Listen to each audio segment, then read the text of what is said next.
These professional chefs all want to break into the top ranks of the world's culinary elite.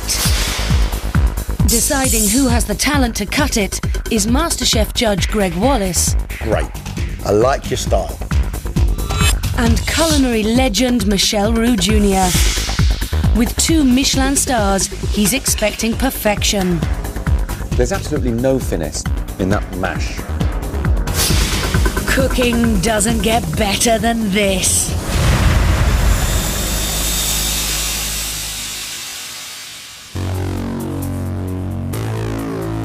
These 3 chefs all share one ambition: to climb to the top of their profession and become the inspiration of a generation. But in today's show, only one of them will be good enough to make it through to Friday's quarter-final. We are looking for someone who's not only gifted, naturally gifted, we are looking for a young chef who can really deliver the goods. Someone who is going to make a real name for themselves in this wonderful profession. I think to be a Michelin star chef, you need to have total passion for food and determination to get where you want to go. I think I've got the drive and the motivation to get there. I grew up cooking with my dad, and obviously if I win it's gonna make him and my mum very proud. I think it's going to take something special to win MasterChef, and I'm hoping that I've got that something special. Between my father and myself, we have trained hundreds of chefs. To watch these chefs work at the start of what could be a glittering career is a privilege.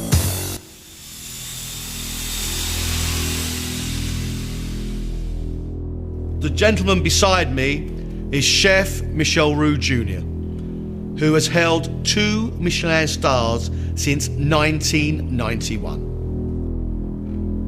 I want to see flair and passion, knowledge and wonderful skills. Nothing else will do. Best of luck. Off you go. This is the versatility test. They have 50 minutes to show how skilled they are by producing 2 completely different dishes out of today's single ingredient, sea bass. Their larder includes red pepper, bok choy, red and green chilies, coriander, tomatoes, olives, new potatoes, lime and white wine, and a selection of plates and dishes to test their presentation skills.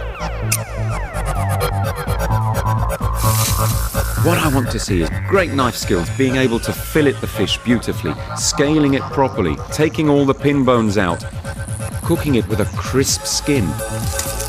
We want to see pink fish, lovely opaque flesh, still moist and juicy. If you overcook your fish, that is unforgivable.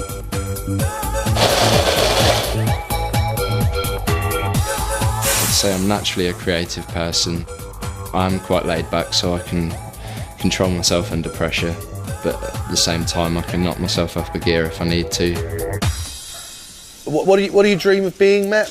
I want to be a Michelin star chef. Why are you here on MasterChef? Because I want to prove to people that I can do it. I want people to see the potential that I have, even if I'm not quite there yet.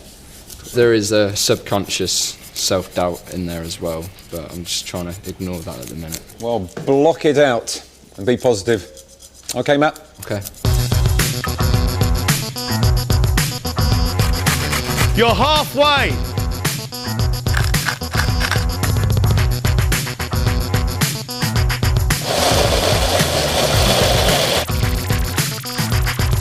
Chefs are the biggest artists in the world, purely because, you know, when a painter paints, you look at it, but when a chef cooks, you look at it, you smell it, you taste it, you kind of use all your senses. Everything going well so far for you? Hopefully, yeah. I'm doing a pan-fried fillet of sea bass on crushed new potatoes and olive tapenade. So it's a very Provençal Mediterranean. Yeah. What does that say about your style of cooking? I do experiment a lot in the kitchen. I do dishes from all over the world, basically. A bit of Indian, a bit of French. I got my training in Indian food with my dad, actually. He does a lot of cooking at home. But I was actually professionally trained in French cuisine.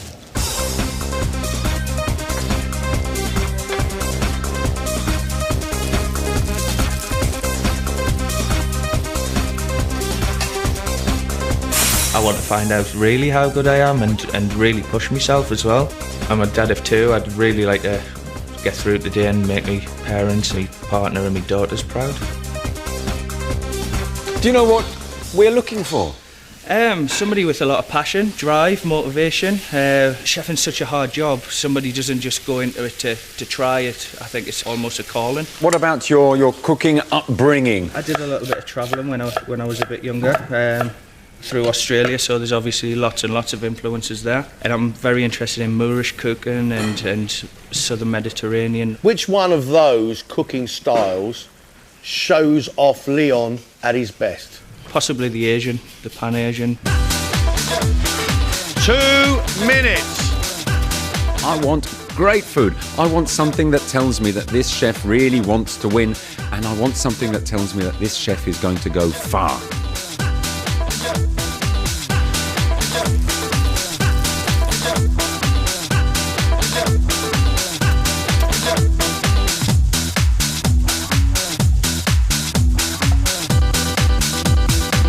That's it. Finished.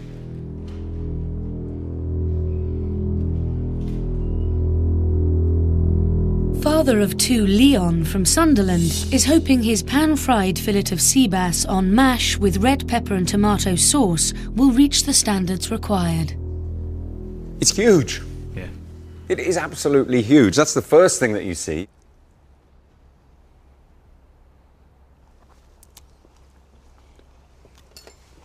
Fish is cooked very well, well seasoned. I would have liked the skin a little bit crispier. Yeah. But there's absolutely no finesse in that mash. You can't expect anybody to eat that much potato.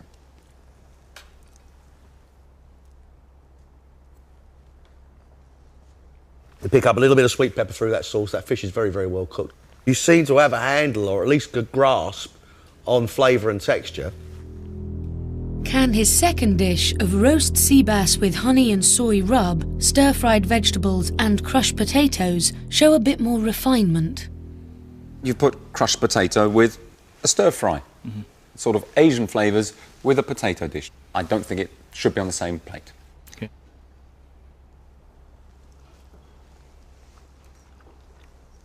The fish is ever so slightly overcooked. The stir-fry I actually quite like. I like the flavours of it. Very crunchy vegetables.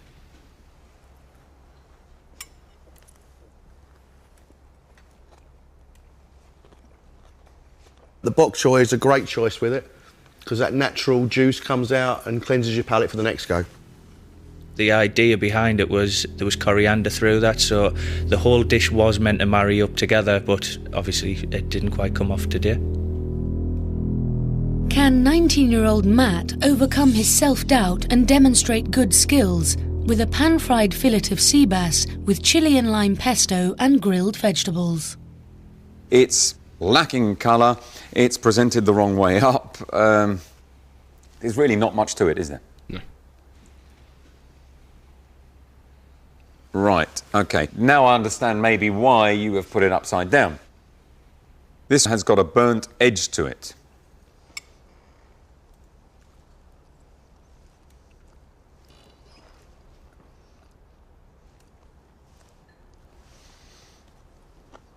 Your fish is full of scales. It's overcooked and dry.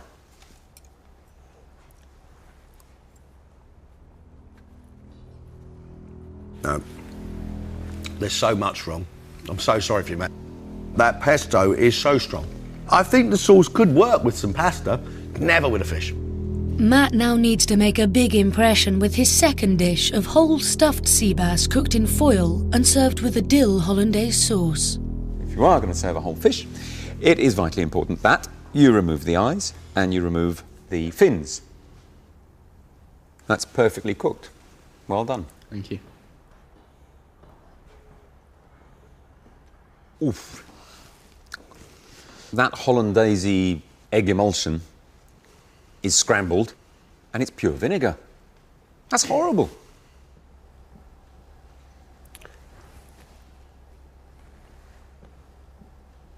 The fish is lovely, but I'm not going anywhere near that bright yellow splodge that nearly made Michelle scream?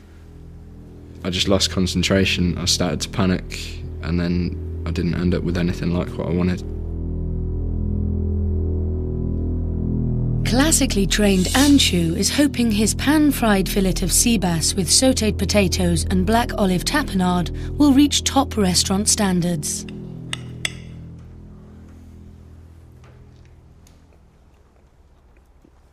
Those potatoes aren't cooked, but that fish has a lovely crispy skin, and its flesh is firm but soft. And I'd like to tell you how it tastes, but I can't, because that tapenade is so strong. I like the presentation. I think the presentation like that looked very pretty.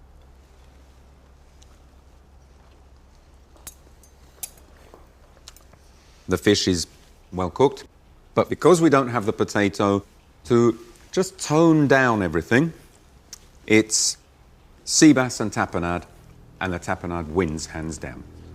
Will his second dish of whole roasted sea bass with a lemon and coriander dressing and chicory salad have more balance? Great. I like your style.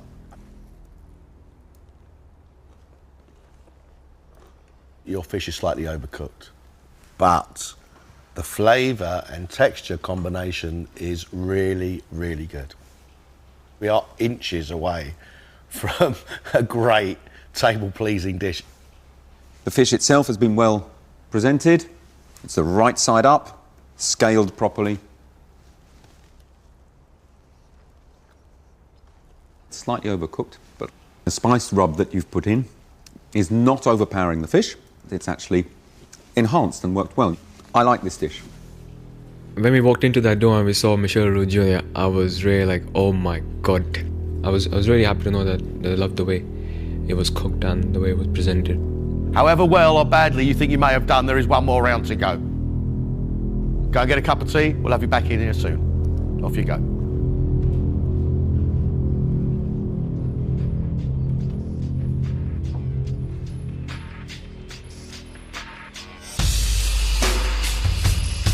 Matt, when he did the whole fish, that was cooked perfectly. If only the rest of his food was as good as that fish. And as for the garnish of that horrible scrambled egg and vinegar was just awful. It was diabolical, in fact. Extremely disappointed. I've got a lot of work to do in the next rounds. I've got to really go out to impress them all the way. Anshu, he really does understand modern food and great presentation, but to serve up raw sautéed potatoes is making me question that guy. His other dish, the whole baked fish, I really enjoyed that. If he knows the classics, then I think he's got a very good chance to go through. I really, really want to win this heat because that's what we're all here for. If you don't want to win, there's no point to be here. Leon, sometimes you see a chef's personality in the plate and he serves big, big food, but he does deliver flavour. The stir fry I thought was good, but then to put that with crushed potatoes? No, it just doesn't work. He needs to be delicate in his approach and really sort himself out. I would love to get through. I think I've got every chance if I perform well this afternoon, so that's what I'll be aiming for.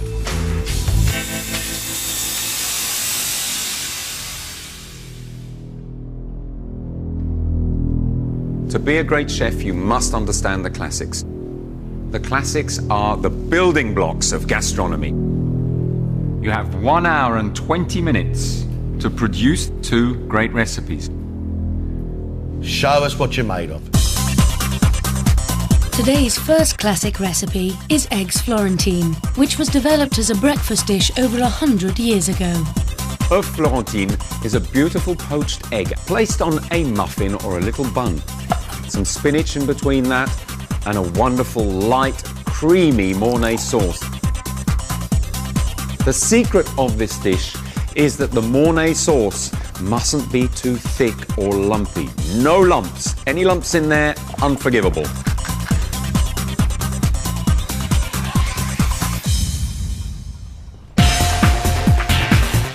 Their second recipe is rhubarb tart, which became popular in Britain in the early 1800s. This rhubarb tart must have crisp, crunchy pastry, soft, unctuous cream, and that lovely pink rhubarb with a nice sharpness to it. If the crème pâtissière is lumpy, it's going to be inedible. And if the rhubarb isn't cooked enough or doesn't have enough sugar, forget it.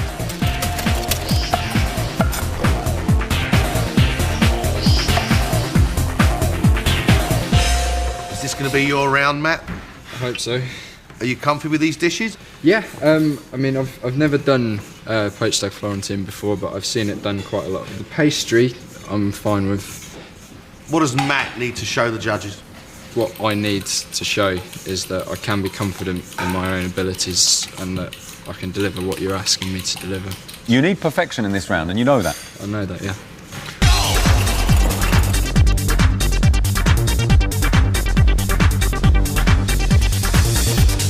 "30 minutes gone."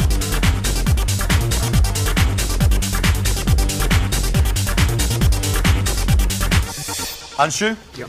You said that it was classic food that you were trained in. So, what would be the perfect rhubarb tart?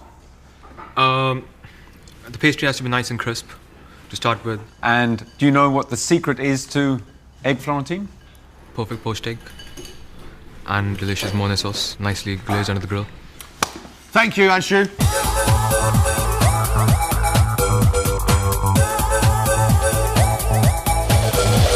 You have 20 minutes left.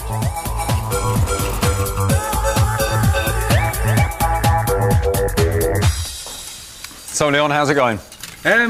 Steadily. Not the most confident chef for pastry. I've tried to spend 12 years dodging pastry corners. You're not the only chef to be shying away from pastry, you know. Yeah. You're going to have to learn it if you are serious about this trade. It's a great skill to have. It's just I don't necessarily have it at the moment.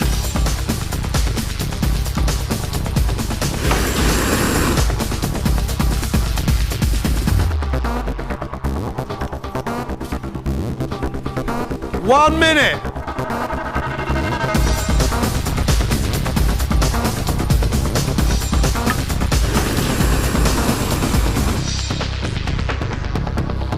Time's up, gentlemen. That's it.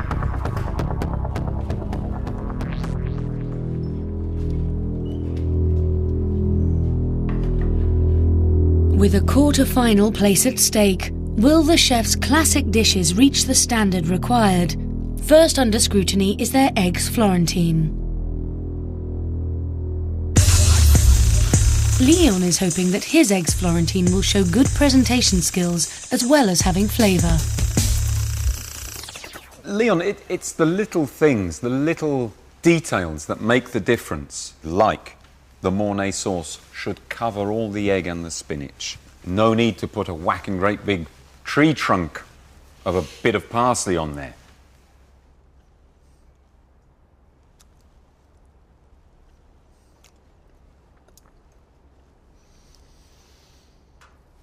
The egg is beautifully cooked. Thank you. The spinach is well cooked and well seasoned. The Mornay sauce is a little bit heavy. Much, much better than moderate. I would say that's very good.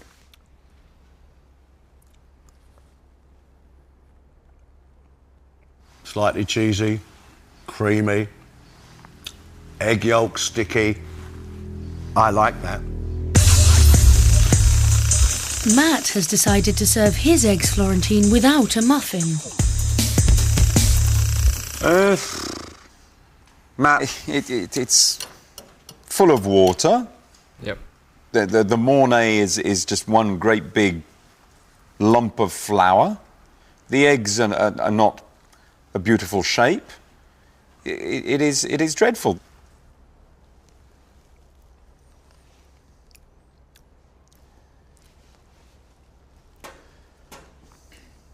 There's no seasoning either. It's an unmitigated disaster. Right. There are mistakes made in a kitchen, and it happens in my kitchens, and I look at the guy who's made the mistake in the face and I say, have you ever considered being something else other than a chef? Something else that doesn't include cooking food?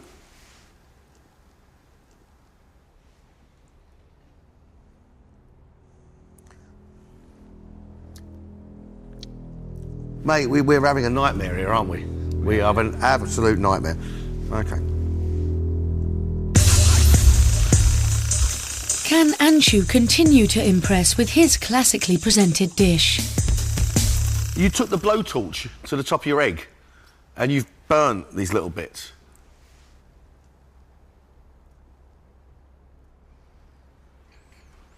That egg needs to be cooked more.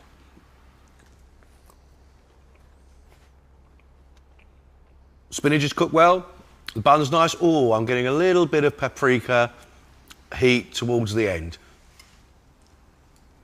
The blowtorch, silly. Yeah, because it's just burnt the top.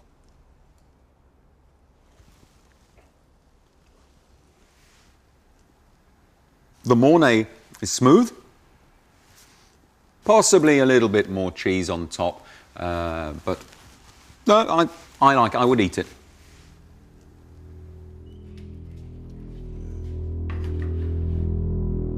Their rhubarb tart is the last chance for the chefs to prove themselves.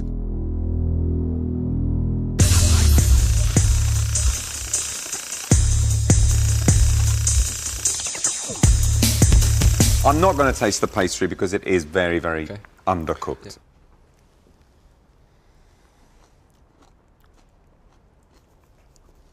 Your rhubarb is slightly undercooked, but the cream is smooth. Had you served me just the cream, I would eat it quite happily.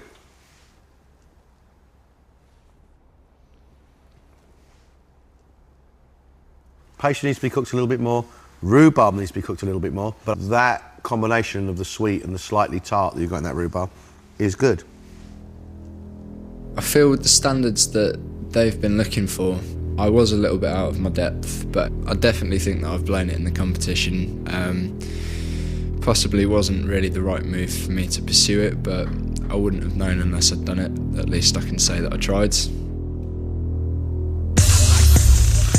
Anshu is hoping his tart, garnished with a caramel sauce, will be enough to keep him in the competition. Obvious problems, burnt pastry, badly trimmed, but I like the idea of adding a little sauce to the outside.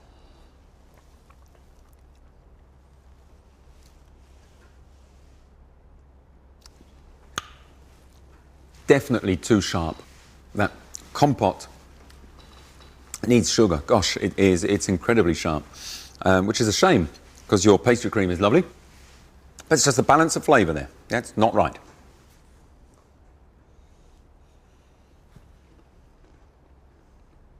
Good pastry. Love the vanilla in the cream. There's not enough sweetness in the rhubarb, so it's too tart throughout the end. Other than that, you know, you're almost there.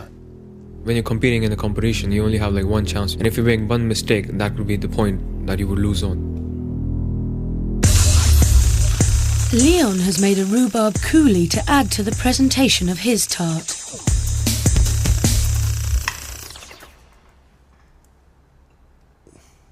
Hang on. Is there no rhubarb in it? Just what you say on the top. That's crazy. Yeah.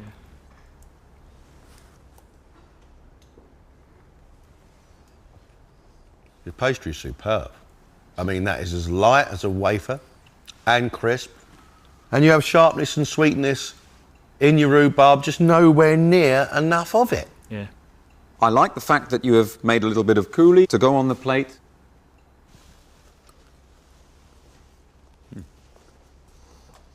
Lovely, beautiful pastry, actually. The cream is delicious, but not enough rhubarb. Yeah. Yeah. It's tarte à la rhubarbe, rhubarb tart. I think at this stage, it's more important to have the flavour. I just hope I've given myself a chance. Right, we've seen you cook quite a bit now, and Michelle and I have to have a good, long chat. Thank you, gentlemen. Off you go.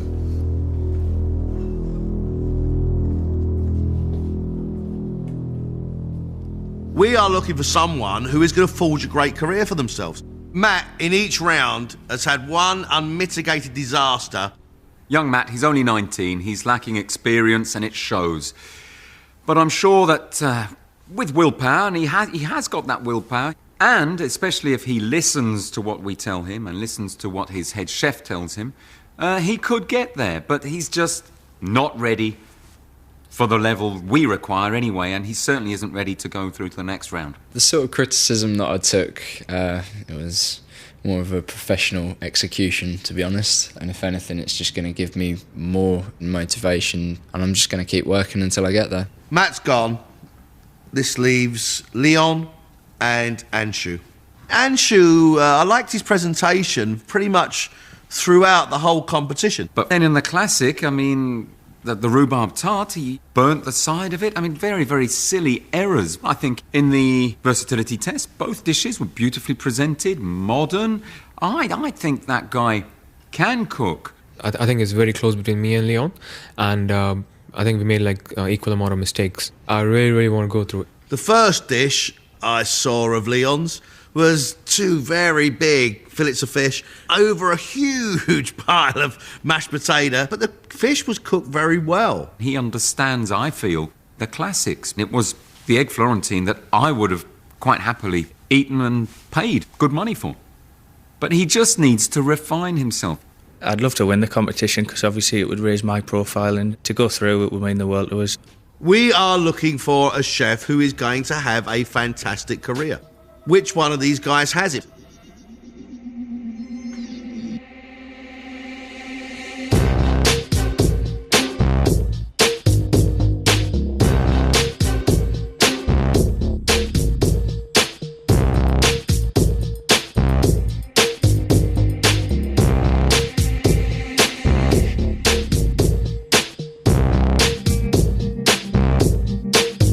And the chef going through to the next round is Leon. I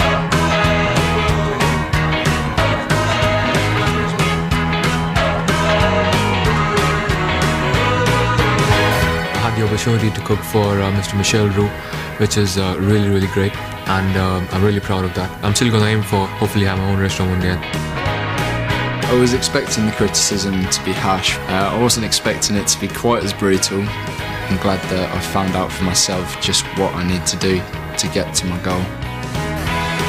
Yeah, absolutely ecstatic. I'm just so pleased to get through. A lot of hard work to do before I come back. So yeah, hopefully I can step it up a little bit. Leon will be back for Friday's quarter-final. But tomorrow night, 3 new chefs battle it out for the title of Professional MasterChef. Definitely not enough depth of flavour. It's not right. Join BBC 7 for a classic episode of The Goon Show, never before heard on BBC 7. Listen on digital radio, digital TV or online. Coming next tonight here on BBC 2, we celebrate the life and 50-year career of Ella Fitzgerald.